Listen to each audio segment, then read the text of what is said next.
Welcome to our channel. నిన్న కాకినాడలో పవన్ కళ్యాణ్ గారు చేసినటువంటి వ్యాఖ్యలు, ప్రెస్ మీట్లో ఆయన చెప్పినటువంటి వ్యాఖ్యలు ఒకసారి మనం పరిశీలించినట్లయితే, క్రిమినల్స్ని కులాలకు అంటగట్టొద్దు అనేది, క్రైమ్ని కులాలకు అంటగట్టొద్దు అనేది ఆయన ప్రధానంగా ప్రస్తావించడం జరిగింది. అలాగే నెక్స్ట్ మేము వచ్చినా రాకపోయినా వైసీపీకి తాట తీస్తామని చెప్పారు. వైసీపీ గూండాలకి 3 ఏళ్ళు తాట తీసి చూపిస్తామని చెప్పి ఆయన కొన్ని తీవ్రమైనటువంటి వ్యాఖ్యలు చేయడం జరిగింది.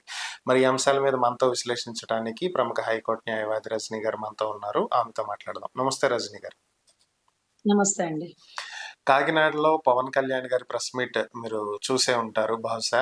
సో ప్రెస్ మీట్లో పవన్ కళ్యాణ్ గారు చెప్పినటువంటి వ్యాఖ్యలు, ముఖ్యంగా ఆయన విజయవాడ కృష్ణలంక స్టేషన్లో జరిగినటువంటి సాయి కృష్ణ లాకప్ డెత్కి సంబంధించినటువంటి అంశాన్ని కూడా ప్రస్తావించారు. సుగాలి ప్రీతి అంశాన్ని ప్రస్తావించారు. ఎమ్మెల్సీ అనంతబాబు డ్రైవర్ అంశాన్ని ప్రస్తావించారు. ఇలా అనేకమైనటువంటి అంశాలను ఆయన ప్రస్తావిస్తూ కులాలకు అంటకట్టొద్దు అంటూ ఆయన చాలా పర్టికులర్గా చెప్పడం జరిగింది. తన పార్టీ ఎమ్మెల్యేలు, ఎంపీలు మాట్లాడట్లేదని, వాళ్ళు మాట్లాడితే తన వరకు వచ్చే పరిస్థితి ఉండదని, తన లాగొద్దని చెప్పడం జరిగింది. మరి వీటి మీద మీ అభిప్రాయం ఏంటి?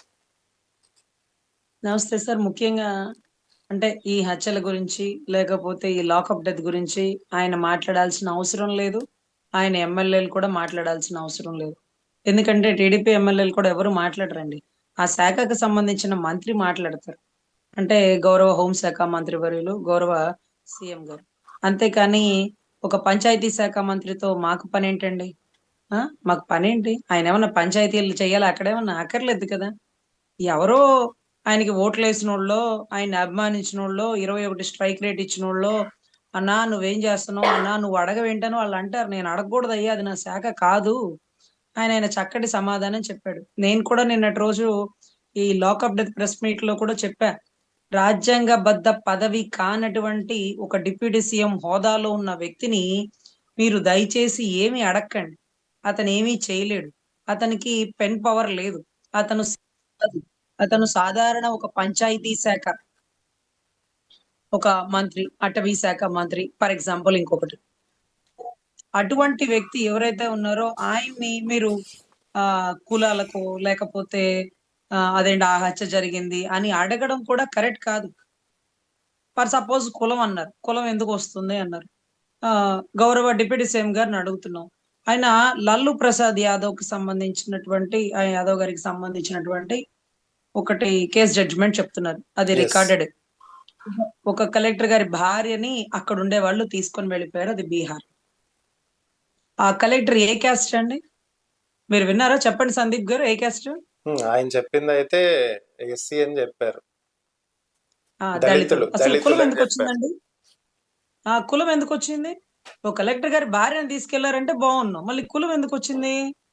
దళిత అయితే మనకెందుకు? కమ్మ అయితే మనకెందుకు? కాపు అయితే మనకెందుకు? రెడ్ అయితే మనకెందుకు? కులం ఎందుకు వచ్చింది? దళితులు అనే పదాన్ని మీరు కూడా ఎందుకు సంబోధించారు? అతను ఒక దళిత కలెక్టర్. అదేంటండి? ఒక నిజాయితీ గల కలెక్టర్, ఒక స్ట్రిక్ట్ ఆఫీసర్, ఒక సిన్సియర్ ఆఫీసర్ ఇలాంటివి ఉండాలి కానీ ఒక దళిత కలెక్టర్ ఏంటండి పాపం? అలా చెప్తారా? అలా ఎందుకు చెప్పుకున్నారంటే అక్కడ కులం గురించి చెప్తారు, చెప్పాలి. ఒక దళితుల గురించి, బీసీల గురించి, మైనారిటీల గురించి, కాపుల గురించి అలా చెప్పుకుంటారండి. దాంట్లో మనం తప్పనడానికి లేదు. ఎందుకంటే అందరం ఒక తక్కువ కులాలకి సంబంధించిన వాళ్ళం అందరం. మమ్మల్ని ఎవరు పట్టించుకోరు. మాకే అన్యాయాలు జరుగుతుంటాయి. పెద్దోళ్ళకి అన్యాయం జరగదు. మాకే అన్యాయాలు జరుగుతుంటాయి. ఆ మాకే ఎవరు అంటే ఒకటి కాపులు, దళితులు, మైనారిటీలు, బీసీలు ఇలా చెప్పుకుంటారు. కులం ఎంత తీవ్రంగా ఉంటుందంటేనండి, గుర్రం జాషువా గారు మాదిగ కమ్యూనిటీ అట. మీకు తెలుసా? సో దానిని మాలలు పెద్దగా చేయరండి. ఏదైతే గుర్రం జాషువా గారికి సంబంధించిన పుట్టినరోజు వేడుకలు గాని, పిరదోసి, గబ్బిలం కవితలు గాని ఇవన్నీ ఒక పెద్ద స్టేజ్ మీద మీటింగ్ పెడతారు. అక్కడికి దళితులందరూ వస్తారేమో అనుకుంటా. కానీ దళితుల్లో మాదిగలు మాత్రమే వస్తుంటారు. మరేంటో. అంటే ఎస్సీ, ఎస్టీల్లో కూడా అంత వ్యత్యాసం ఉంటది. కులం ఎందుకు లేదు? ఉంటది. అమరవీరులు పొట్టి శ్రీరాములు గారికి సంబంధించిన విగ్రహావిష్కరణకి చందాలు మమ్మల్ని అడగల. అడిగితే మేము ఇచ్చేవాళ్ళం. మాకు సంతోషంగా ఇచ్చేవాళ్ళం. అలాంటి గొప్ప వ్యక్తికి.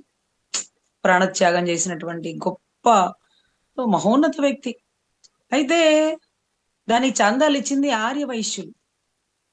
అక్కడ గౌరవ కాబోయే ముఖ్యమంత్రి వర్యులు నారా లోకేష్ గారు చెప్పిన పదజాలం జై వాసవి అని. అదేంటది? నమో వెంకటేశాయ, ఓం నమ శివాయ ఇవేమీ లేకుండా జై వాసవి అని ఎందుకన్నారు? ఆర్య వైశ్యుల ఆరాధ్య దైవం వాసవి. వాసవి కన్యకా పరమేశ్వరి అమ్మవారు. వాళ్ళు వాసవి అని ముద్దుగా పెట్టుకుంటారు చక్కగా వాళ్ళ పిల్లలకు కూడా. అదే మాదిరిగా రోసయ్య గారు ముఖ్యమంత్రి అయినప్పుడు ఆర్య వైశ్య శంఖారావం అని ఒక గొప్పగా విజయవాడలో జరిగిందట. మేము చూడలేదండి, మీరు చూస్తారు కదా పెద్దవాళ్ళు, మీకు తెలుస్తుంది. అదేంటది? వైశ్యుల శంఖారావం ఎందుకు పూరించినారు? మా కులంలో ఒకడు ముఖ్యమంత్రి అయినాడు స్వామి అంటూ ఆయన అసెంబ్లీలో మాట్లాడుతుంటే ఇక్కడ ఆర్య వైశ్యులు తొడలు కొట్టేవాళ్ళు. అదొక సంతోషం, అదొక సంతోషం. ఆ సంతోషాన్ని వాళ్ళకి దక్కనీయకుండా చేయకండి, ఏదో వాళ్ళు సంతోషపడతారు.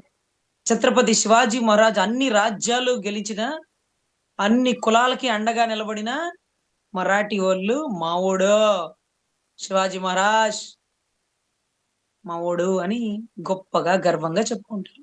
వీళ్ళ కులం అంతే. అదే మాదిరిగా దళితులకి ప్రధాన ప్రయారిటీ కల్పించారు. ప్రతిభా భారతి గారికి స్పీకర్ పదవి ఇచ్చినారు. అరే, జడ్జి గారి కూతురు ప్రావీణ్యత కలిగిన ఆడబిడ్డ, అమ్మాయికి స్పీకర్ ఇచ్చారంటే బాగుండు. కానీ దళిత దళిత దళిత దళిత స్పీకర్, దళిత మొట్టమొదటి స్పీకర్ ప్రతిభా భారతి. ఒక ప్రజ్ఞానశాలి, ఒక విద్యావంతురాలు, ఒక మహిళకి ఆ పదవి ఇచ్చినామని చెప్పాల, ఒక దళిత మహిళకి ఇచ్చినామని.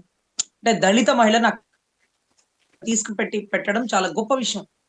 సో అలాగే అన్ని చోట్ల కులాలు వస్తాయి. మీరు అదేంటది కెమెరామెన్ గంగతో రాంబాబు అనుకుంటా అండి, ఆ సినిమాలో చెప్తారు, కులం కులం కులం ఎందుకు వస్తుంది, కులం కులం హాస్టల్స్ మీరే పెడతారు అంటే BC hostels, SC hostels, ST hostels. సరేలే, వాళ్ళు ఎవరో మాట్లాడతారు కులం గురించి. మీరు మాట్లాడింది ఎక్కడ చెప్పనా? ఆంధ్ర రాష్ట్రం కులం శిక్షతో నలిగిపోతుంది, కులం దరిద్రం వదలాలి ఆంధ్ర రాష్ట్రానికి అన్నది మీరు. అంటే నేడు నాడు ఆంధ్ర వాళ్ళు కనీసం కుల భావన అయినా తెచ్చుకోండియా అన్నది కూడా మీరే. నాడు నేడు అసలు మీకు మీరే కౌంటర్ ఇచ్చుకుంటారు, అదొక దరిద్రం. సో ఇటువంటి పరిస్థితుల్లో ఒక గిరిజన ఆడబిడ్డకి జరిగిన అన్యాయం, ఒక గిరిజన ఆడబిడ్డ ఎవరమ్మా? సుగాలి ప్రీతి. సుగాలి ప్రీతి తల్లి పార్వతీదేవి గారి ఆవేదనని మీరు గత ప్రభుత్వంలో కర్నూలులో కవాతులు చేయిస్తున్నారు. ఇందుకు ఎప్పుడు చనిపోయింది పవన్ కళ్యాణ్ గారు సుగాలి ప్రీతి? 2018 అని కాసేపు, తర్వాత 19లో నాకు తెలిసిందని కాసేపు.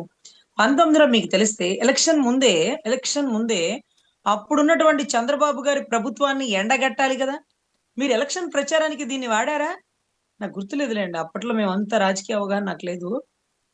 2019 ఎలక్షన్ ముందు సుగాలి ప్రీతికి అన్యాయం చేసిన ప్రభుత్వం, ఒక ఆడబిడ్డ చావుని రాజకీయం చేసినారు, చంపేసిన వాళ్ళకి అండగా నిలబడ్డారు. మీలాంటి దుర్మార్గుల మమ్మల్ని పరిపాలించేది అని అప్పట్లో టీడీపీ ప్రభుత్వాన్ని ఏమన్నా అరిచినారా? లేదు. అప్పట్లో డీల్ అలా కుదరలే. ఎందుకు విడిపోయారు? విడిపోయిన జనసేన టికెట్లన్నీ తెలుగుదేశం వాళ్ళు ఎందుకు ఇచ్చినారు? ఎందుకు కలుస్తారు? ఎందుకు విడిపోతారో మీకైనా అవగాహన ఉంటే చాలు. మాకు లేకపోయినా పర్లేదులేండి. మీకేదో క్లారిటీ ఉందిలేండి ఫుల్ ఫ్లెడ్జ్డ్. సో గిరిజన ఆడబిడ్డ అని మీరే చెప్పారు. సో ఇక్కడ కులం అన్ని చోట్ల వచ్చేస్తుంది. ఎస్సీ స్కాలర్షిప్, బీసీ స్కాలర్షిప్లు, ఏంటేంటో. సరేలేండి, ఇక్కడ పవన్ కళ్యాణ్ గారు ఏం మాట్లాడతారో ఆయనకైనా అవగాహన ఉంటదేమో తెలియదు మాకు, కానీ మేమైతే చాలా సీరియస్ గా తీసుకోవడం మానేసినాం. ఆయనగా మాట్లాడతారు. ఆయన నిన్ను తొక్కి పెట్టి నారదీస్తాననే పదానికి ముందు ఏమన్నారంటే, మళ్ళీ మీరు వస్తారేమో, మీరు వచ్చినా కానీ తొక్కి పెట్టి నారదీస్తాను. అరే ఇప్పుడు వాళ్ళు రాలేదు, 2 ఏళ్ళు గడిచిపోయింది, 3 ఏళ్ళు మనమే ఉంటున్నాం. ఈ మూడేళ్లలో తొక్కి పెట్టి నారదీస్తానన్నాం. గత 2 ఏళ్లలో ఎవరెవరిని తొక్కావు? సరే, వైసీపీ గుండాల్ని తొక్కిపెట్టి నార తీయడంలో తప్పులేదు, గుండాలు ఎవరినైనా అనుకోవచ్చు. ఆ తొక్కిపెట్టి నార తీయడం ఏంటి? అది ఎవరు తీస్తారు? ఒక రాజ్యాంగబద్ధ పదవిలో ఉన్నప్పుడు మీరు అలా మాట్లాడొచ్చా అని నేను అడిగిన. అంటే పోలీసు వాళ్ళకే భయం, లైట్లు ఆపేసి కెమెరాలు ఆపేసాక కొడతారు. పబ్లిక్ గా కొడితే అది తప్పని వాళ్ళకి తెలుసు, కొడతానని కూడా పబ్లిక్ గా వాళ్ళు చెప్పరు. అయితే గౌరవ డిప్యూటీ సీఎం గారు మాత్రం పలు చోట్ల, మీకు తెలుసో లేదోనండి, మీకు ప్రచారంలో కూటమి ఎలక్షన్ ప్రచారంలో డీజేల మధ్యలో ఏం సౌండ్ వస్తుందో తెలుసా? సన్నాసుల్లారా, ఎద్దవల్లారా, ఇక ఆ నా కొడకల్లారా, ఈ నా కొడకల్లారా అంటూ డీజే డీజే డీజే అంటూ ఆ బూతులు డీజే డీజే అంటుంటే మాకేమనిపిస్తుందండి, అయ్యయ్యో! ఐటెమ్ సాంగ్‌గా వాడేసినారే పవన్ కళ్యాణ్ గారి మాటల్ని. అరే! అది ఎలా ప్రచారానికి వాడుతున్నారయ్యా స్వామి.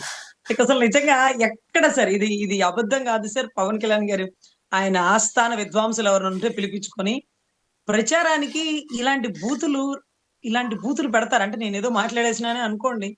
అవన్నీ రికార్డింగ్ పెట్టి డీజే, డీజే అని ఆ సౌండ్‌లు వస్తుంటాయి సార్. సన్నాసులారా, ఎద్దవల్లారా అని. అసలు చాలా ఆశ్చర్యం. అంటే ఒక క్లబ్ డాన్సర్ పదాల్లాగా ఆయన ఆయన మాటల్ని ఈరోజు ప్రచారంలో పెట్టేసినారు. అంటే ఏదైతే ఒక డిప్యూటీ ఐటెమ్, సీఎంని ఐటెమ్ క్లబ్ మాటల్లాగా. డాన్సర్‌తో పోలుస్తారా మేడం?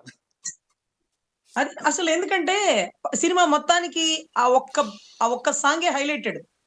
ఆ ఒక్క సాంగే హైలైటెడ్. కానీ వీళ్ళు ప్రచారం మొత్తానికి ఈ మాటలే హైలైటెడ్ సార్. "ఆ నా కొడుకల్లారా, ఈ నా కొడుకల్లారా, సన్నాసులారా డీజే, డీజే" అని మేము చూసేవాళ్ళం సార్. మేము ప్రచారానికెళ్ళేవాళ్ళం గదా! ఒరేయ్! మా అన్న పదాలను అలా వాడతారేంట్రా బాబు! అది ఆపండి ముందు. ఆ! దేశ సమగ్రతని కాపాడతా ఇలాంటి పదాలు గదా చెప్పాలి. ఇవి చెప్పరు. ఆ! ఒకళ్ళకొకళ్ళు కొట్టుకు సచ్చేలాగా రెచ్చిపోయే మాటలు ఆయన పదజాలం అలా ఉంటదండి. సో, ఇక్కడ ఒక ఐటెమ్ పదాలలాగా ఒక ఐటెమ్ సాంగ్‌లో వచ్చే పదాల్లాగా అవి వాడడం కరెక్ట్ కాదేమో! అలాంటి మాటలు ఆయన మాట్లాడడం, వీళ్ళు దాన్ని డీజే పాటల్లా వాడడం. సో, ఇదంతా మనం ఒక సభ్య సమాజానికి మనం ఏం మెసేజ్ ఇస్తున్నాం? ఆ! ఇంకా వైసీపీ గూండాగాడు వాడు, వీడు. గూండాలనే కదా రజనీ గారు అన్నదంటే ఎవరు గూండాలు సార్? సార్ ఇక్కడ ఆడవాళ్ళని తార్చే నాదెండ్ల మనోహర్ గారు ఒక పక్కన, ఆస్తుల్ని తార్చే లింగంనేని రమేష్ గారు ఒక పక్కన ఉన్నారని ఆయనెవరు తెనాలి మాజీ ఎమ్మెల్యే శివకుమార్ గారు ఎవిడెంటరీతో సహా స్టేట్‌మెంట్ ఇచ్చినారు. ఆయన మీద ఏమేం కేసులున్నాయి. మహిళని వేధింపు కేసు కూడా ఆయనకుందండి. సో, అందుకనే మనం ఆ పదాన్ని వాడాం. లేకపోతే నాదెండ్ల మనోహర్ గారంటే చక్కటి చెరగని చిరునవ్వుతో అన్న పక్కన ఎప్పుడూ ఆయన స్వావలంబనగా ఉంటారు. మేము పవన్ కళ్యాణ్ గారు మాట్లాడేటప్పుడు ఆయన మాటలు వింటుంటాం. కానీ నాదెండ్ల మనోహర్ గారిని చూస్తుంటాం. మొగుడు కొట్టినందుకు గాదు, ఆడబిడ్డ నవ్వినందుకనే సామెతని ఆయనేం మాట్లాడతాడో ఆయనకి తెలియకపోయినా, ఈయన మాత్రం అపరిచితుడిలాగా చక్కగా ఆయన నవ్వు మొహం చూస్తుంటే భయంకరమైన కోపమొచ్చేస్తుంటదండి. అంటే ఎక్కడ నవ్వుతున్నావు? దేనికి నవ్వుతున్నావు? అంటే నిన్న కూడా వైసీపీ గూండాగాళ్ళని అనంగానే ఎనకాల బొమ్మిడి నాయకర్ గారున్నారండి. కామ్‌గా ఉన్నారు. ఇటువైపు ఎమ్మెల్యేలున్నారు. కామ్‌గా ఉంటారు. కానీ అద్భుతమైన ఎక్స్‌ప్రెషన్ ఇచ్చేదంటే మాత్రం నాదెండ్ల మనోహర్ గారు సార్. చక్కగా అంటే ఆయన ఎక్స్‌ప్రెషన్ అన్నమాట. తలకాయ అలా ఆడించడం, లేకపోతే నవ్వడం. సార్ వీళ్ళకి ఆ హోదా లేని పదవి డిప్యూటీ సీఎంలో కూర్చొని నన్నెందుకు అడుగుతారు? మిమ్మల్ని ఎవరు అడగరయ్యా స్వామి. మీకు అధికారం లేదు, పదవి లేదు, పెత్తనం లేదు, ఏమీ లేదు. మీకిచ్చిన శాఖల్లో మీరు లాస్ట్ నంబర్ కాకుండా ఫస్ట్ నంబర్‌కి ఎలా రావాలో పని చేయండి. అద్భుతమైన అధికారులను తీసుకొచ్చారు. పాపం ఒక్కొక్క అధికారి నిజాయితీకి బ్రాండ్ అంబాసిడర్. అక్కడ ఏం చేయగలుగుతున్నాడో, ఏం చేస్తున్నాడో, ఏం చేయలేకపోతున్నాడో, ఎంత నలిగిపోతున్నాడో, ఆ నిజాయితీ గల అధికారికి ఆ 4 గోడలకి మాత్రమే తెలుసు. మూడో కంటికి కూడా తెలీదు పాపం. చెప్పుకోలేడు. ఎందుకొచ్చి పడి చచ్చానా ఈ పదవిలోకి? నా మట్టికి నేను కేరళలో పని చేసుకున్నా బావుండు. నా మట్టికి నేను ఇంకో శాఖలో పని చేసుకున్నా బావుండు. అని కూడా వాళ్ళు అనుకోవచ్చేమో! అనుకోకుండా కూడా ఉండొచ్చేమో! కానీ వాళ్ళ బాధ వాళ్ళకే తెలుసు. మూడో వాళ్ళకి చెప్పలేరు కదా! ఎందుకంటే "ఏయ్! నువ్వు పవన్ కళ్యాణ్ గారి పేషీలో ఉంటా?" "ఆ! ఉంటాను. గేట్ కాడే ఉంటాను." ఆయన రోజుకి 10 సంతకాలు పెట్టాల్సింది ఒక్క సంతకం కూడా పెట్టడు. ఆ ఫైల్ మూవ్ అవ్వదు. ఇప్పుడు ఇక్కడ ఉంటాడు. రేపు ఇంకో చోట ఉంటాడు. నా చావుకొస్తుంది. ఏమైనా ఉంటే శాఖ లాస్ట్‌కెళ్ళిపోయింది. అని వాళ్ళ బాధ వాళ్ళకుంటదండి.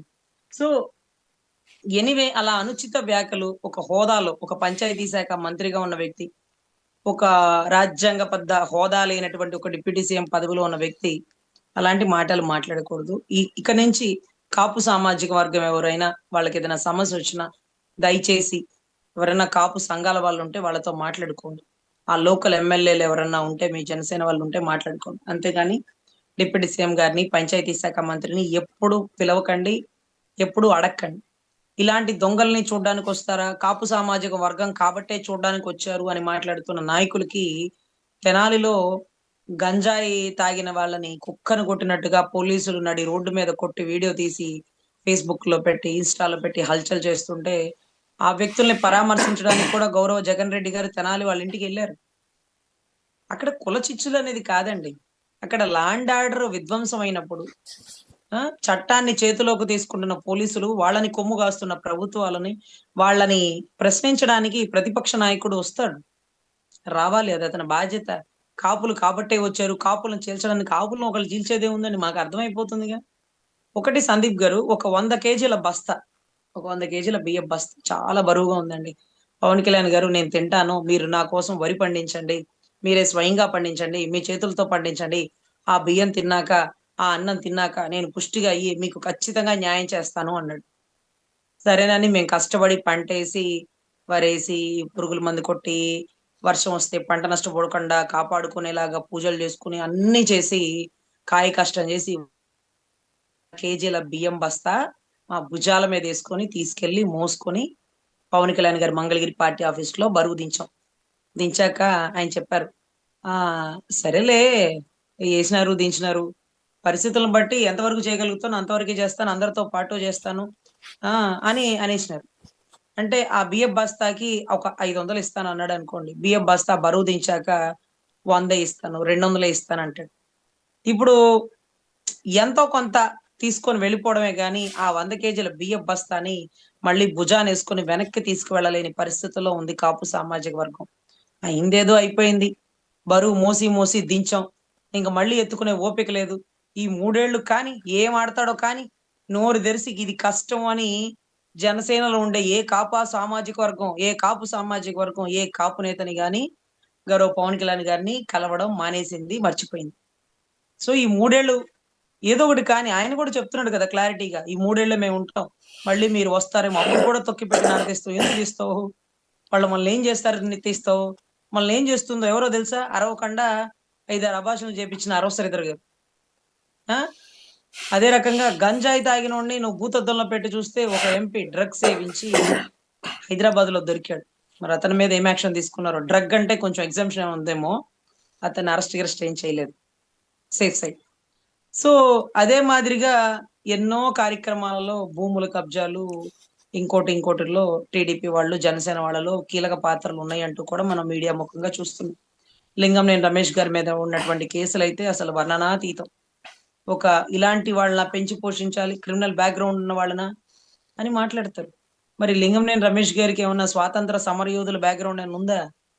ఆ! అంటే ఆయన కుటుంబం ఏమన్నా 3 తరాల చరిత్ర కలిగి ఉందా?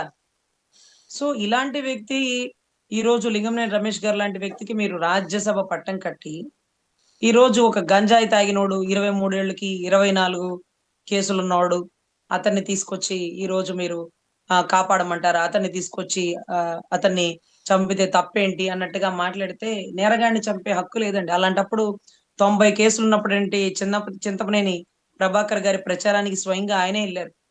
ఆయనే పవన్ కళ్యాణ్ గారిని పలుమారు దూషించాడు. వాళ్ళ అన్ననే గెలిపించుకోలేడు. మమ్మల్నేం గెలిపిస్తాడని కూడా మాట్లాడాడు. ఆ!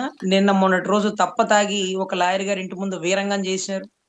ఈరోజు అలాంటి వ్యక్తిని మీరు ఒక్క మాట అనట్ల. వాడు, వీడు అని ఒక తరాల బ్యాక్‌గ్రౌండ్ కలిగి ఉన్నటువంటి గురుమూర్తి గారి తాలూకా వ్యక్తి అమర్‌నాథ్ గారు. సో, అమర్‌నాథ్ గారి గురించి గుడ్డు పగలగొడతా వాడా, వీడా అని. ఈరోజు ఏదో కర్మ బాగోక వాళ్ళందరూ అక్కడ ఎంపీలయిపోయినారు కానియండి, అక్కడ కాపు సామాజిక వర్గం చాలా బలంగా ఉంటదండి. విజయనగరం, శ్రీకాకుళం, వైజాగ్ పరిసర ప్రాంతాల్లో కాపు, ఒంటరి, బలిజ ఇంకా చాలా కమ్యూనిటీలో పేర్లు వేరైనా గాని వాళ్ళందరూ ఒక తాటి మీద ఉంటారండి. అక్కడ అచ్చెన్నాయుడు గారు, అయ్యన్న పాత్రుడు గారు, రామ్మోహన్ నాయుడు గారు వీళ్ళు ఎక్కువ మంది గెలిచినారు. అక్కడ సామాజిక వర్గం మొత్తం కమ్యూనిటీ సామాజిక వర్గం అండి. చాలా దారుణం. ఆ ఏరియాలో గురుమూర్తి గారైతే చాలా ఏరియాలని శాసించేవారు. తర్వాత ఎంతో మందికి మంచిగా ఆ ఏరియా డెవలప్‌మెంట్‌కి పాటుపడ్డవారు. కులానికి అండగా నిలబడ్డారు. ఈరోజు బొత్స గారైనా, అప్పట్లో గురుమూర్తి గారైనా ఒక మంచి వాక్చాతుర్యం కలిగిన వ్యక్తులు. ఒక సంస్థాగతంగా కొన్ని నిర్ణయాలు తీసుకొని ఆ ఏరియా డెవలప్‌మెంట్‌కి పాకులాడినవారు. సో, అలాంటి వారి కుటుంబంలో ఒక వ్యక్తిని వాడు, వీడు అంటే ఆయన ఊరుకున్న పోనీలే అని చూసి చూడనట్టు ఆయన వెనకాల ఉండేవాళ్ళు ఊరుకోరు గదా! తప్పు గదా! అలా రెచ్చగొట్టే ధోరణి మాట్లాడకూడదు కదా! ఆయన్ని. అంతకుముందు కూడా కోడిగుడ్డు, కోడిగుడ్డు అని అందరం మాట్లాడుకున్న ఆయనెప్పుడు బయటకొచ్చి ఎవరిని అనలా. ఈరోజు అతన్ని అనడం కాదు, అతని అతని వంశ బ్యాక్‌గ్రౌండ్‌ని ఎగతాళి చేస్తున్నట్టు కదా! అని అతను రెస్పాండ్ అవ్వాల్సొచ్చింది. సో, ఇలా వాటెవర్ ఇట్ మే బి ఆయన ఆ నా కొడకలారా, ఈ నా కొడకలారా అనే దాన్ని ఎలక్షన్ ప్రచారానికి డీజేలుగా వాడతన్నారు. మిమ్మల్ని మీ మాటని ఎలా వాడతన్నారో ఒక్కసారి ప్రచారానికి వెళ్ళినప్పుడు మీరు చూసుకుంటే, జనసేనలో ఉండే వీర మహిళలో ఇంకొకళ్ళో మాకే సిగ్గనిపిస్తుంది. మీరు గొప్పగా, అద్భుతంగా మాట్లాడినటువంటి 'భగత్ సింగ్' గారి గురించో, 'చెగువీర' గురించో వాళ్ళు అక్కడ ప్లే చేయట్లా. సన్నాసులారా, ఎద్దవల్లారా, డీజేలు కొడతారా, అదేంటది డీజే డీజే అలా వాడుతున్నారు మిమ్మల్ని ఎలక్షన్ ప్రచారానికి. దయచేసి కొంచెం చెక్ చేసుకోండి మిమ్మల్ని ప్రజల్లో ఎలా ప్రొజెక్ట్ చేస్తున్నారో టీడీపీ వారు, మిమ్మల్ని దేనికి వాడుతున్నారో. అంటే వాళ్ళు వాడడం ఏముందిలేండి, మీరు కూడా మళ్ళీ స్టేజ్ మీద ఎక్కి గెలిచాక కూడా 2 చోట్ల ఓడిపోయినప్పుడు ఏమైనా మాట్లాడొచ్చేమో. గెలిచి డిప్యూటీ సీఎం హోదాలో 3 శాఖల మంత్రిగా ఉంటూ కూడా మీరు గీతలు తీసేస్తాను. మీరెవరు? హోంశాఖ ఆవిడ చూసుకుంటుంది. మేము ఆమెనే అడుగుతాం, మిమ్మల్ని అడగం. ఎవరో తెలియనోళ్ళు అడగడమే కానీ నేను అడిగినానా చెప్పండి? నేను అడగల. మీ పరిధి చాలా చిన్నది. ఆ స్థాయి మీది కాదు. ఒక నిర్ణయం తీసుకునే స్థాయి మీకు లేదు, మీకు రాదు, రాబోదు. మీ పంచాయతీ శాఖలో మీకు నిర్ణయాలు తీసుకునే హక్కు ఉంటది, తీసుకోండి. హోంశాఖలో మీరెవరు? సీఎం తీసుకోవాల్సిన నిర్ణయాలు మీరెవరు? ఇంకోటి ఆయనే చెప్తారు, నేను హోంశాఖలో తలదూర్చలేను అని. మరి అదేంటది పౌర సరఫరాల శాఖ సీజ్ ద షిప్ అని అక్కడెందుకు తలదూర్చారు? ఆ? ఓకే, అక్కడ తలదూర్చొచ్చు. సినిమాటోగ్రఫీ మినిస్టర్ కందుల దుర్గేష్ గారు కదా, మరి సినిమా వాళ్ళు ప్రొడ్యూసర్ డైరెక్టర్ కూర్చొని మీరెందుకు మాట్లాడతారు? మీకు ఒక నిర్ణయం తీసుకునే అధికారం ఉందా టికెట్స్ గురించి? ఒకటి కందుల దుర్గేష్ తీసుకోవాలి, దుర్గేష్ గారు తీసుకోవాలి, లేదా గౌరవ సీఎం గారు తీసుకోవాలి. మీరెవరు? మీకు కావాలంటే మీ జూబ్లీస్ బంజారా హిల్స్ లో కూర్చొని మాట్లాడుకోండి. సినిమాటోగ్రఫీ మినిస్టర్ గా మీరు సినిమా టికెట్ల రేట్లు కూడా మీకు మాట్లాడే అధికారం లేదు. అప్పట్లో పేర్ని నానిని గెలిచినారు సినిమాటోగ్రఫీ మినిస్టర్, బహుశా ఆయననేమో. ఆయన తర్వాత మళ్ళీ చిరంజీవి గారు స్వయాన మీ అన్నగారు సీఎం గారిని గెలిచినారు. CM, cinematography minister. ఈ మధ్యలో డిప్యూటీ సీఎం ఎందుకు వచ్చాడు? అప్పట్లో 5గురు డిప్యూటీ సీఎంలు ఉన్నారు. 4 కాదట, 5గురట. ఎవరిని గెలవల. కులానికి ఒకటి ఇచ్చినారు ఆయన గొప్పగా, ఆ హోదాని కల్పించినారు. ఇక్కడ అన్ని కులాలకు పనిచేసిన మీ ఒక్కడికే ఇచ్చినారు చంద్రబాబు గారు. పాపం మిగతా కులాలకు కూడా డిప్యూటీ సీఎం ఇస్తే బాగుండేది. ఎవరిని పట్టించుకోవాలి, మేము ఒక్కరికే ఇచ్చినారు. సరే, డన్, మంచిది, చాలా మంచి విషయం. సో ఇటువంటి పరిస్థితుల్లో ఒక ఒక నిర్ణయం తీసుకునే హక్కు లేదు, అధికారం లేదు. నన్ను అడుగుతారా? ఈసారి నుంచి నేను సీఎం చెప్పకుండా తీసేసుకుంటా. సీఎం కి చెప్పకుండా ప్రజలతో ఏమైనా చెప్పుకోండి, కానీ సీఎం కి చెప్పకుండా నిర్ణయం తీసుకునే అధికారం, ఆర్డినెన్స్ చేసే అధికారం, జీవో పాస్ చేసే అధికారం, సంతకం పెట్టే అధికారం, పక్క శాఖలో తలదూర్చే అధికారం మీకు లేదు. సీజ్ ద షిప్ అన్నప్పుడు అనధికారంగా మీరు ఎలా వెళ్ళిపోయారని మేము అడగల. సినిమాటోగ్రఫీలో ఎలా వెళ్ళిపోయారని మేము అడగల. హోంశాఖలో మీరు ప్రశ్నిస్తారా అని ఎవరో పాపం తెలియని అమాయకులు అడిగితే నేను ఎలా ప్రశ్నిస్తా? అది నా శాఖ కాదన్నారు. ఇప్పుడన్నా క్లారిటీలోకి వచ్చారని మేము చాలా సంతోషంగా భావిస్తున్నాం సార్. సార్, ఎనీవే, అలాంటి ప్రొవోకేషన్ వర్డ్స్ ఒక పబ్లిక్ స్టేజ్ మీద ఒక హోదా గల్ల వ్యక్తి, ఒక శాఖ మంత్రి అలా మాట్లాడితే అది కేసు అవుతుందండి. అంటే ఆ ఎవిడెంటరీ వీడియోని జడ్జి గారికి చూపిస్తే కేసు నమోదు చేస్తారు. మీరెవరు? కాలుకు కాలు, వేలుకు వేలు, చెయ్యికి చెయ్యి తీస్తాను, అరచేతిలో గీతలు కనపడినవును అనడానికి హూ ఆర్ యు? అలా అలా మాట్లాడకూడదు అంటూ అది ఒక ఒక రిటర్న్ కంప్లైంట్ అయితే ఒక కేసే అవుతుందండి బహుశా. కానీ ఎవరు ఆయన మీద కేసు కూడా పెట్టట్లేదంటే ఆ మాటలు ఎవరు సీరియస్ గా పట్టించుకోవట్లేదు. ఆయన అనంగానే అవేవి జరగవులే. అలా జరిగేటట్టయితే 2 ఏళ్ల పరిస్థితుల్లో, 2 ఏళ్ల సమయంలో ద్వారంపూడి గారిని గుడ్డలు ఇప్పదీసి కొడతానన్నారు కాబట్టి గుడ్డలు విప్పదీయకుండా విత్ డ్రెస్ తో కొట్టక్కర్లేదు, కనీసం అరెస్ట్ చేస్తే బాగుంటది. ఇంతవరకు అరెస్ట్ చేయలే, ఓకే. ఇంతవరకు నోటీస్ లేవలా. సో ఇవన్నీ ఆయన ఇప్పుడు మాట్లాడుతుంటే 2 ఏళ్ళు ఏం చేసలేడా, 3 ఏళ్ళు చేయడానికి ఏంది ఆయన చేసేది? ఆయనకి ఏం అధికారం ఉంది? ఆయనకి పెన్ పవర్ లేదంటగా. ఆయన ఏమన్నా సీఎమ్మా? బాగా చెప్పింది అమ్మాయి, నిజమే. అది రాజ్యాంగ పదవి కదా, ఆయనకు హక్కు లేనప్పుడు ఆయన అట్లా ఇట్లా అని ఆయన ఎందుకు అడుగుతారు? అడగమాకండి, ఆయన శాఖ ఆయన చేసుకునేయండి. ఒక 3 ఏళ్ళు ఉందంట, 2 ఏళ్ళు చేశాడు, అక్కరో 3 ఏళ్ళు చేస్తాడు అంటూ కామెడీగా జరిగిపోతా ఉందండి పోస్టింగ్స్ అన్ని చూస్తూ ఉన్నాం. సో ఎందుకు అలా కామెడీ అవుతారు? మీ శాఖలో మీరు ఒక గొప్ప ప్రపంచమైన నిర్ణయాలు తీసుకుంటారు కదా, అవి తీసుకోండి. రోడ్లు వేయించుకోండి, కరెంట్ తెప్పించుకోండి, మంచి పనులు చేయండి. ఎందుకు రాష్ట్ర వాటిలో తలకాయ దూరుస్తారు? దూర్చకండి, వద్దు, మనకి అనవసరం. మీకు అద్భుతమైన 3 శాఖలో గతంలో ఏ ముఖ్యమంత్రి, ఏ మంత్రి కూడా చేయనంత గొప్పగా చేయండి. గతంలో అనుభవం లేని నారా లోకేష్ గారు ఆ పంచాయతీ శాఖ చూసినారు. పాపం ఆయనకి ఎక్కడ రోడ్లు వేయించాలో తెలియదు, ఎక్కడ ఏం చేయాలో తెలియదు. మీకు కూడా అనుభవం లేదులే, కానీ మీరు చాలా గొప్పగా మంచి మంచి కలెక్టర్లు పెట్టుకున్నారు కాబట్టి, గొప్పగా ప్రపంచం తీసుకొస్తారు కాబట్టి, మంచి నిర్ణయాలు తీసుకొని మీ శాఖలో మీరు ఎదగాలని, ఆ మీ శాఖలో మాత్రమే ఎదగాలని, అన్ని శాఖలలో తలదూర్చకుండా ఉంటే మంచిదని, రాష్ట్రంలో ప్రముఖమైన నిర్ణయాలు తీసుకునే అధికారం మీకు లేదు కాబట్టి ఏ శాఖలో తలదూర్చకుండా మీ శాఖ మీరు చేసుకోండి. ఇకపోతే కులం, కులం అని, కులపోడని, కులానికి కష్టం వచ్చిందని ఎప్పుడూ మీరు భావించకండి. మీ పని మీరు చేసుకోండి. ఎవరో తెలియని అమాయకులు అడుగుతారు, మేమైతే అడగం. మాకు కూడా చీము నెత్తురు ఉంది. మీరు కులానికి నేనేమి చెయ్యను, అందరితో పాటే చేస్తాను, నేనేమన్నా కులం కోసం పెట్టానా పార్టీ, లేకపోతే ఇవన్నీ మంచి పదాలే. ఎవరు ఒక కులం కోసం పెట్టరు. కానీ వడ్డిచ్చేవాడు మావోడైతే ఏ మూలైనా వచ్చిద్దనే సామెతను కూడా తిరగరాసినారు. వడ్డిచ్చేవాడు మావోడన్నా రాదురయ్య స్వామి, ఎక్కడా రాదు. ఆ! సో, అలా ఎలా అడుగుతారు రజనీ గారు కులాల గురించి అంటే, ఆయన చెప్పింది కాబట్టి మేమలా ఫీలయ్యాం. ఈరోజు ఆయన క్లారిటీ ఇచ్చాడు కాబట్టి, కులానికి ఏ సమస్యొచ్చినా కులపోళ్ళందరూ కూర్చొని నిర్ణయించుకొని సీఎంని అడుగుతాం. డిప్యూటీ సీఎం జోలికి పోము. కుల సంఘాల దగ్గరికి వెళ్తాం గానీ, గౌరవ పవన్ కళ్యాణ్ గారి దగ్గరికి రాబోము. దయచేసి ఎవరైనా కులవాళ్ళు, కుల సంఘాల వాళ్ళు కాపులకి ఏం చేసినారని అడక్కండి. ఆయన ఏం చేయడు. కాపులకి రంగా గారు కూడా ఏమి చేయలేదండి, గుర్తుపెట్టుకోండి. కానీ మన కులపోడని చెప్పుకుంటాం. కానీ ఇక్కడ అలా కూడా చెప్పుకోవడానికి వీల్లేదు. ఒక కులమని ముద్ర వేయకండి అని అన్నాడు. ఆయన కూడా ఏమి రంగా గారేమి కాపులకి పొడిసిందేం లేదండి. కానీ మావోడు, మా కులపోడు, అంతమందికి న్యాయం చేస్తుంది మావోడు అని సగర్వంగా చెప్పుకునేవాళ్ళం. కానీ ఇక్కడ ఈయన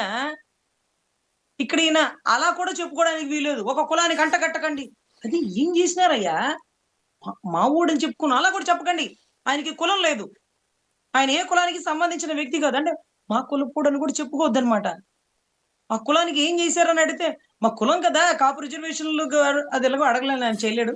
కాపు కార్పొరేషన్‌లో, కాపు విదేశీ విద్యో, కాపు ఒంటరి మహిళో ఇవేవో ఉన్నాయి కదా! వాటి గురించి అడిగితే అయి కూడా అడక్కండి.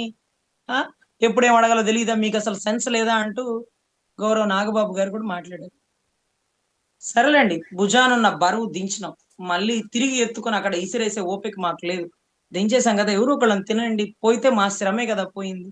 అంత కష్టపడి మళ్ళీ దాన్ని ఎత్తుకుపోలేం. ఈ 3 సంవత్సరాలు ఆయన సుపరిపాలన అందించాలని, పంచాయతీ శాఖలో మంచి నిర్ణయాలు తీసుకోవాలని, అన్ని శాఖల్ని గొప్ప స్థాయిలో నిలబెట్టాలని, ఏ శాఖల్లో తలదూర్చకూడదని, ఆ! అని మనస్ఫూర్తిగా తెలియజేసుకుంటున్నాను sir. Okay. Thank you madam. ఈ అంశాల మీద మీ అభిప్రాయాలు పంచుకున్నందుకు ఓకే. ధన్యవాదాలు.